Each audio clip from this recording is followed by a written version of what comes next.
You are determined. I think we can all agree on that. But a thing that we talk about occasionally here is, we're still in the middle of this COVID situation.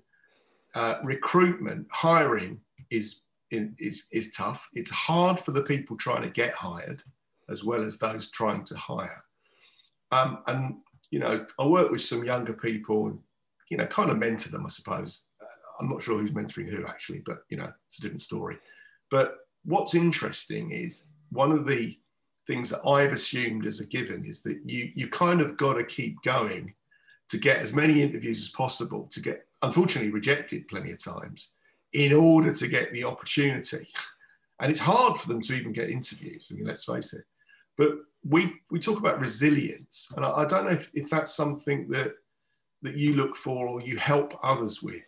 How do you build resilience?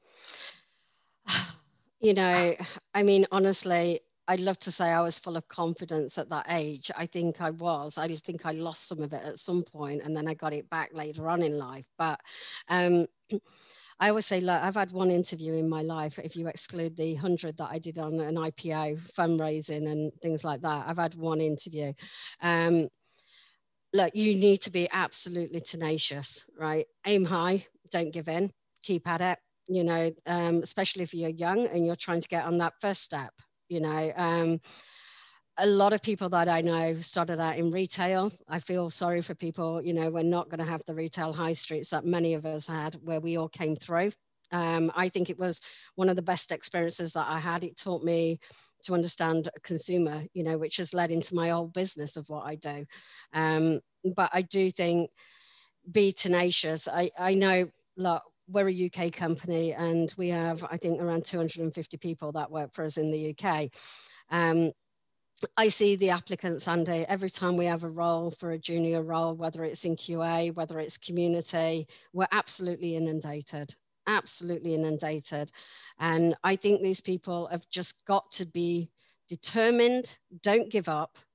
Please don't give up. It's really important not to give up. Follow your passions. But equally, I think it's great when you're doing things like the mentoring. I think it keeps you young, by the way. I'm not sure when it comes to that, it does keep us younger.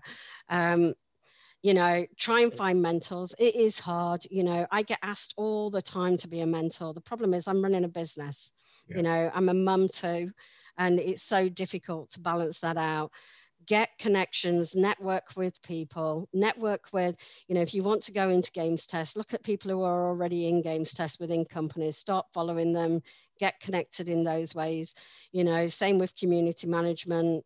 A lot of people that do get into community management have been volunteering and doing many areas before to get their stripes, to get through that door.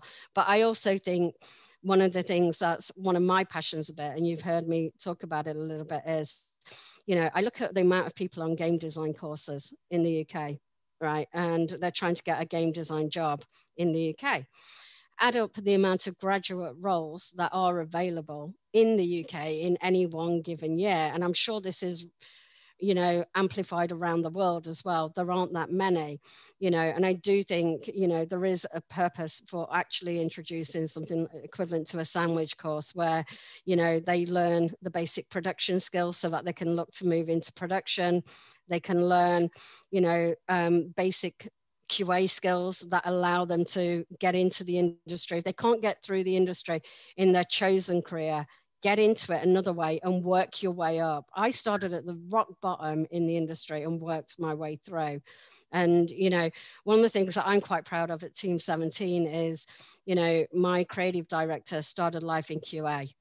My production head, he started life in QA, and many people in art, in design, in audio, have all started in QA, and and that was their way of getting into the industry. So I think be realistic about what you're trying to achieve, and make sure that you've got skills that allow you to get through the door in areas that you possibly couldn't normally get through.